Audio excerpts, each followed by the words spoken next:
Hi, this is Andrew Davey at Nevada Forward, and we're here with Rudy Zamora with Chispa, Nevada. Thanks for joining us. Thank you. So, to get started, earlier today, you held an event over here to announce that you and community partners have collected over 4,000 signed petitions, and then you went over to drop those off at Governor Brian Sandoval's office.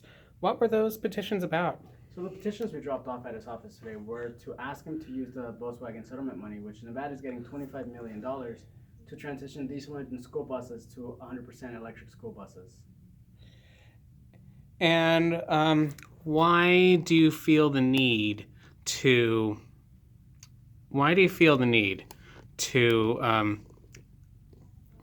for the state to invest this kind of money in electric school buses? I think it's an important need because we're looking out for the health of our children and our children's.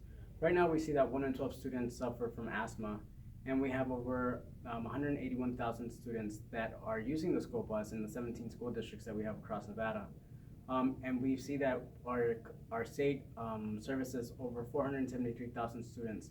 So we want to make sure that the students that are taking the bus, which again, it's 181,000 students, which half of those are students that come from communities of color or low-income families. So we want to make sure that those students aren't being harmed by the diesel engine exhaust that these buses are putting out. Now, for some background, over the next 10 years, the state of Nevada is expected to get about $24.8 million from the Volkswagen settlement. Volkswagen had to pay up after they were caught cheating in their emissions from their cars. So there have been some other proposals on how the state can invest the Volkswagen money. But of course, the state has to invest this money in a way to where the ultimate result is lower overall emissions. So, why do you think the state would get the best bang for its buck by investing in new school buses? One of the things that the settlement says is that we have to invest this money not only in low-income communities, but we have to invest in communities that are affected the most, which in most of the cases is low-income families and communities of color. So changing these buses from diesel to electric will benefit our communities by reducing the carbon footprint that we're releasing into our atmosphere. Not only are we helping the kids riding the school buses, but these buses are driving through our neighborhood. So even if our children don't ride the buses, we're still inhaling the exhaust smoke that we're getting from these buses when they're driving down our streets in Nevada. So, so basically, you're saying that by changing out these older diesel school buses for new electric power school buses, that we can improve the health of school children and of the overall community. Yeah, so it's putting our community first, our health first, our children's health. A lot Nevada, we can go look at different angles. Nevada is last in education. If we transition the diesel engine school buses to electric buses, the school district will be saving over $1,100 a year, which then they can invest that in different sectors. They can invest in hiring more teachers, more office supply. Um, we all know that especially Clark County needs that money. So a little saving can go a long way. We can start taking different things out that will reduce the prices of the buses. Like we've stated before, the electric buses are a little bit more expensive at the beginning, but over time they will reduce the maintenance fee by 30%.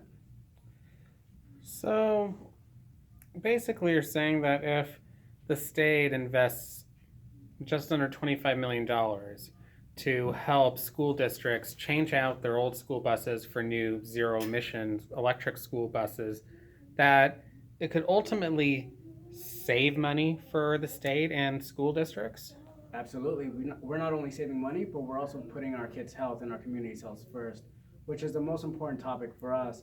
We want to make sure that our community is not suffering from this asthma attack, especially our children. Like I mentioned earlier, 1 in 12 kids in Nevada suffer from asthma. And if they're suffering from asthma, that makes them miss school days. which then makes them not excel in school. And it's just a vicious cycle. If they can't breathe, they can't learn, which then they can't excel in the higher education, and we're not helping our students succeed. We're holding them back in a way. And finally, a little earlier, you and a few others delivered these signed petitions to Governor Sandoval's office. What would you like the governor to know, and what would you like overall people in the state to know about what you're trying to accomplish, and why this issue is so important? Why you're doing all this to change out fleets of school buses? I mean, to start off, the petitions that petition signatures we collected today, again, there were over 4,000 petitions, were only gathered in the last 2 months. So we want to show the governor that this is something that the community cares about.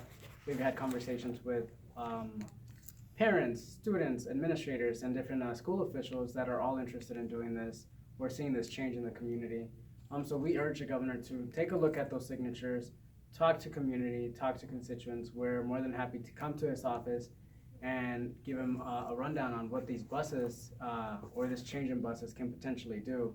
And we're not asking him to change the fleet overnight. We understand that there's over 1,700 school buses around the state of Nevada. So we just want to get a commitment from the school districts and the governor to ensure that over the time as we're exiting old school buses, that we're replacing those with electric school buses.